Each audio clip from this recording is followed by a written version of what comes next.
اللہم صلی علی محمد وعلی آل محمد کما صلیت علی ابراہیم وعلی آل ابراہیم انک حمید مجید اللہم بارک علی محمد وعلی آل محمد کما بارکت علی ابراہیم وعلی آل ابراہیم انک حمید مجید رب زدنی علما رب اشرح لی صدری ویسر لی امری واحلل عقدۃ من لسانی یفقہوا قولی۔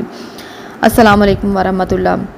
آج ہم سورہ غاشیہ کی ترجمہ تفسیر کریں گے۔ بسم اللہ الرحمن الرحیم۔ هل اتاک حدیث الغاشیہ،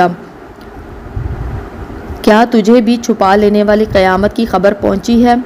یعنی کہ قیامت کا ذکر یہاں پہ کیا جا رہا ہے۔ اچھا، اس صورت کے بارے میں تھوڑی سی چیزیں میں آپ کو بتا دوں پہلے کہ اس صورت میں سب سے پہلے جو ذکر کیا گیا ہے وہ جہنمیوں کا ذکر کیا گیا ہے، ایسوں کا ذکر کیا گیا جن کے چہرے جو ہیں وہ پست اور بڑے ہی مرجھائے ہوئے ہوں گے۔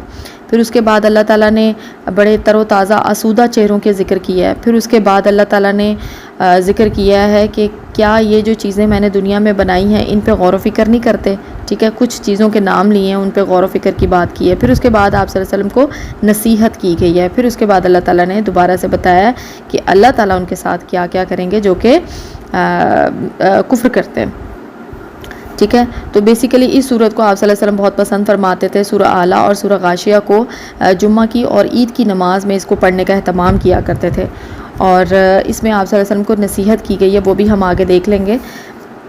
پہلی جو آیت ہے وہ ہم نے پڑھی ہے کہ کیا تجھے بھی چھپا لینے والی قیامت کی خبر پہنچی ہے، یعنی کہ ایسی ایک منظر ہوگا کہ جو کہ دنیا کو پوری طرح سے چھپا لے گا، یعنی کہ اس میں آپ کو دنیا کی خوبصورتی نظر نہیں آئے گی۔ قیامت ایسا منظر ہوگا کہ دنیا کی ہر چیز کو وہ ڈھانک لے گا۔ وجوہ یومئذ خاشیہ، اس دن بہت سے چہرے ذلیل، پست اور جھکے ہوئے ہوں گے، شرمندہ ہوں گے۔ عاملۃ ناصبہ، مصیبت کے مارے خستہ حال ہوں گے۔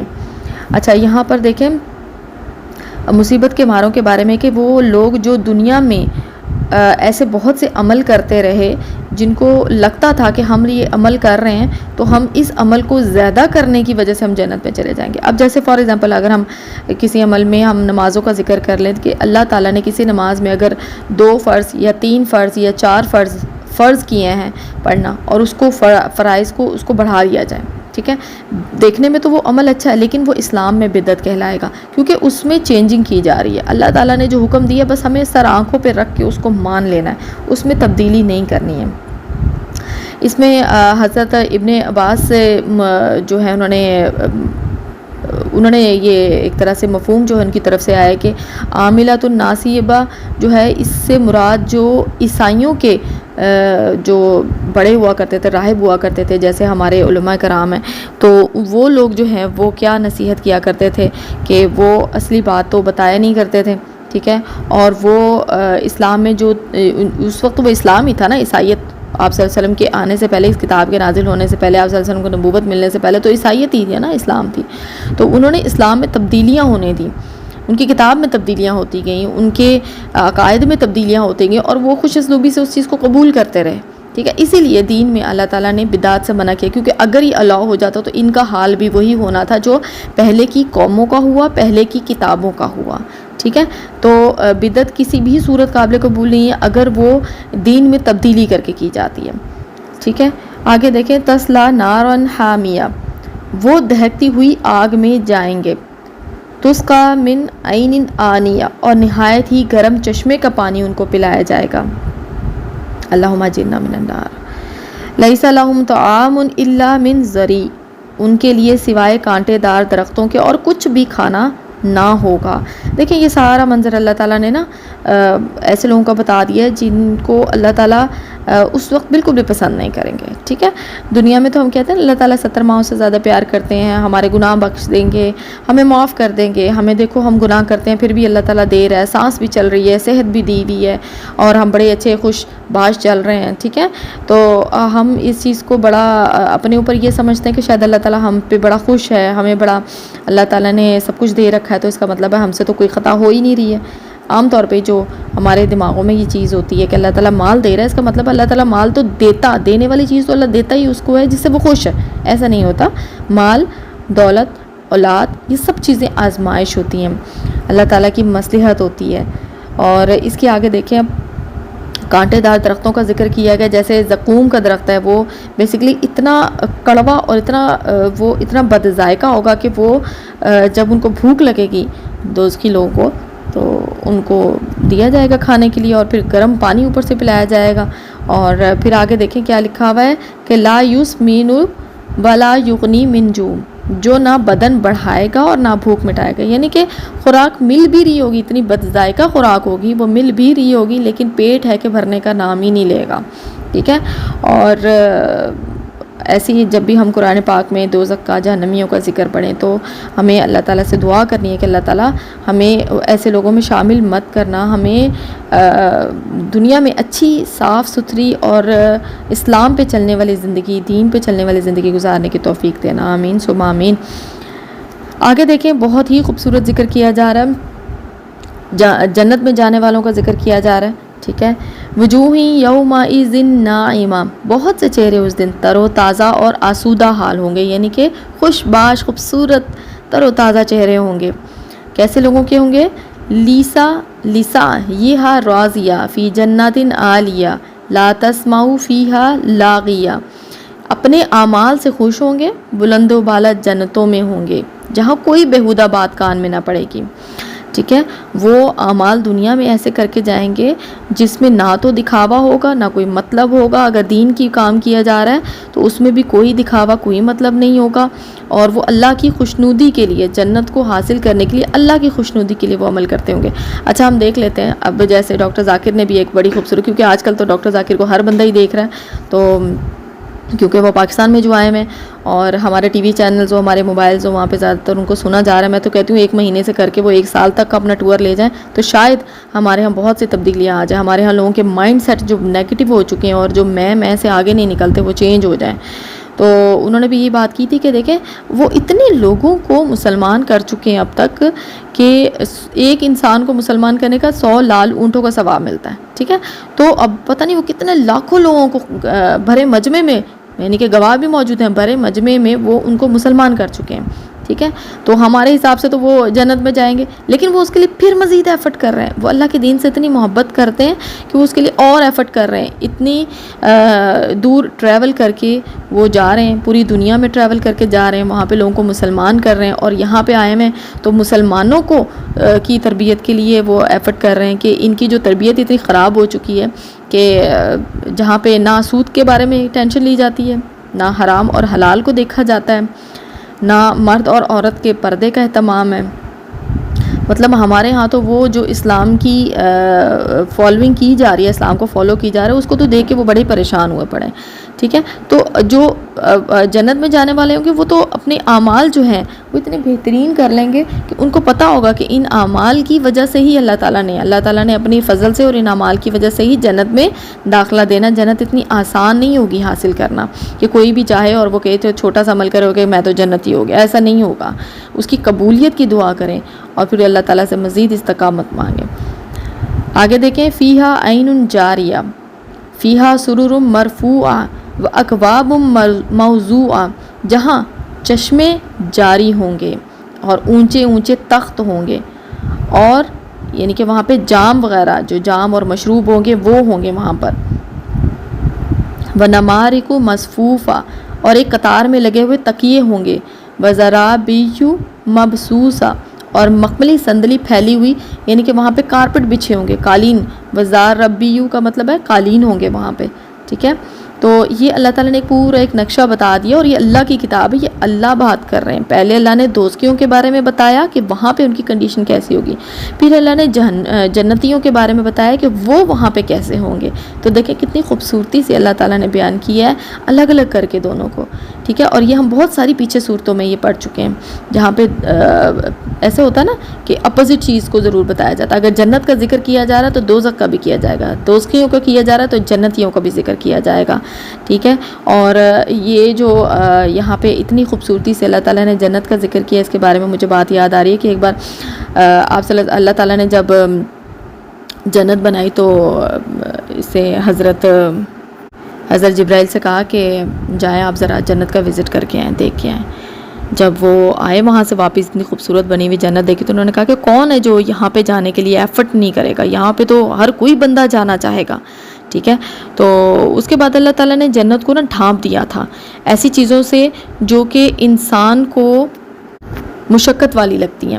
جیسے اب دنیا میں ہم روزہ رکھتے ہیں، عام دنوں میں ہم 11 مہینے کھاتے پیتے ہیں، ہماری باڈی کو ہمیں عادت ہو چکی ہوتی ہے کہ ہم نے صبح دوپہر شام اور اس کے درمیانی وقفے میں بھی کچھ نہ کچھ کھانا ہے. ٹھیک ہے، اور ہمیں روزے رکھنے پڑتے ہیں اور ہماری جسم کو بھی مشقت ہوتی ہے. 3 4 5 کا ٹائم ایسا ہوتا ہے کہ جو کہ بہت ہی زیادہ کچھ لوگوں کے لیے کاٹنا مشکل ہو جاتا ہے. اور اس کے علاوہ اگر ہم سردی گرمی کی بات کریں تو اس میں فجر کی نماز کے لیے اٹھنا اور سردیوں میں خاص طور پہ ٹھنڈے پانی سے وضو کرنا مشقت ہے نا. مشقت سے اللہ تعالیٰ ڈھانپ دیں گے اس جنت کو. ٹھیک ہے، ڈھانپ دیا اور اس کے بعد جا کے حضرت جبرائیل کو کہا کہ جائیں ذرا وزٹ کر کے آئیں اب ذرا جنت کا.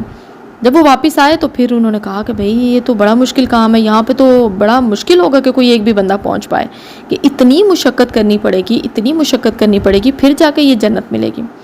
اس کے بعد اللہ تعالیٰ نے دوزخ کا ان کو کہا کہ جاؤ ذرا دوزخ کو دیکھ کے آؤ. وہ جب دیکھ کے واپس آئے تو انہوں نے اللہ تعالیٰ سے کہا کہ اللہ تعالیٰ اتنی ہولناک یہ جگہ ہے کہ یہاں پہ کون آنا چاہے گا، یہاں پہ تو کوئی بھی نہیں آنا چاہے گا. پھر اس کے بعد اللہ تعالیٰ نے دوزخ کو بھی ڈھانپ دیا. جو ہم دنیا میں اپنے نفس کے ہاتھوں مجبور ہو کے اپنے آپ سے مجبور ہو کے گناہ کرتے ہیں، جیسے ہم نمازیں بڑی دلیری کے ساتھ چھوڑ دیتے ہیں، پھر ہم اللہ تعالیٰ کی کتاب کی اندر جو اللہ تعالیٰ کا فرمان ہے، اللہ تعالیٰ کی حکم ہے، ان کی بالکل بھی پیروی نہیں کرتے. پھر اس کے بعد ہم یتیموں غریبوں اور مسکینوں کے ساتھ جو سلوک کرتے ہیں، پھر اللہ کے دین کے ساتھ جو سلوک کیا جاتا ہے اور ہم اس کے لیے کوئی ایفرٹ بھی نہیں کرتے. ہم کوئی نماز نہیں پڑھ رہا نا تو ہم کہتے ہیں یہ اس کا اپنا معاملہ. دین تو بڑا ہی پرائیویٹ اور پرسنل چیز ہے. یہ ایک ایسا سنٹینس ہے کہ اگر دین پرسنل اور پرائیویٹ چیز ہوتا تو نبی پیغمبر کتابیں کیوں آتی، کیوں وہ دین کی تبلیغ کرتے. ٹھیک ہے، پھر اس کے بعد ہمارے صحابہ کرام نے یہ کام کیا، خلفاء راشدین نے کیا، پھر اس کے بعد عالم دین آئے. ٹھیک ہے، تو کیوں یہ ضرورت پڑی؟ اگر ہر کسی کا پرسنل مسئلہ ہوتا دین کہ کوئی قرآن پڑھ رہا ہے پڑھے، نہیں پڑھ رہا نہ پڑھے، مان رہا ہے مانے، نہیں مان رہا نہیں مان رہا، اس کی مرضی ہے، اس کی پرسنل لائف ہے. بھائی کوئی پرسنل لائف نہیں ہے کسی کی. ہمیں ایک دوسرے کو کھینچنا ہے، ہمیں ایک دوسرے کو بتانا ہے، جو جھنجھوڑنا ہے ہمیں کہ کہیں کہاں گم ہو، بھائی کون سی زندگی گزار رہے ہو. تو اللہ تعالیٰ نے تو قرآن میں یہ والی زندگی گزارنے کے لیے نہیں کہا. ٹھیک ہے، تو جب جبرائیل علیہ السلام وہاں پہ دوزخ کو ڈھانپا ہوا جب دیکھیں گے ان چیزوں کے ساتھ جس میں انسان اٹریکٹ ہوتا ہے، میوزک کی طرف اٹریکٹ ہوتا ہے، عورت مرد کی طرف، مرد عورت کی طرف اٹریکٹ ہے، ہر چیز ایسی چیز جس سے اللہ تعالیٰ نے منع کیا اس کی طرف اٹریکشن ہے. تو جبرائیل علیہ السلام نے واپس آ کے کہا کہ اللہ تعالیٰ یہاں سے تو بچنا بڑا مشکل ہے، کیونکہ آپ نے باہر جو چیزیں اس کو ڈھانپا ہے جن چیزوں سے وہ تو انسان کو اٹریکٹ کریں گی، اور ظاہر ہے جب وہ اٹریکٹ ہوگا تو بڑی آسانی سے وہ جہنم میں جائے گا، وہ تو راستے جہنم میں جانے کا ہے. تو جنت اتنی آسانی سے ملنے والی چیز نہیں ہے. جنت ایسے نہیں مل جائے گی کہ آپ یہاں پر آپ نے صرف 5 وقت کی نماز پڑھ لی، اللہ اللہ کر لی اور آپ کو لگا کہ ہاں بھئی اب تو میں جنت میں جاؤں گا، 4 غریبوں کو آپ نے کھانا کھلا دیا اور آپ کہیں کہ ہاں جی میں تو جنت میں چلا جاؤں گا. ایسا نہیں ہے. اللہ تعالیٰ کے دین کی بات کو کرنا اور اللہ تعالیٰ کا پیغام، ہمیں کسی نے میسج دیا ہو نا کہ یار یہ پلیز فلاں کو دے دینا، ہمارا میسج دے دینا. ٹھیک ہے، تو وہ میسج امانت ہوتا ہے نا، تو وہ ہم نے آگے پہنچانا ہوتا ہے. اسی طرح اللہ کی کتاب کو ہم نے پڑھ لیا، ہمیں پتہ چل گیا کہ اس کے اندر تو بھائی وہ باتیں نہیں ہیں جو بچپن سے ہم سنتے آ رہے ہیں، اس کے اندر تو بڑی خوفناک قسم کی اللہ تعالیٰ نے ایسی باتیں کی ہیں کہ بندے کے رونگٹے کھڑے ہو جائیں کہ جہنم کا ذکر ہے.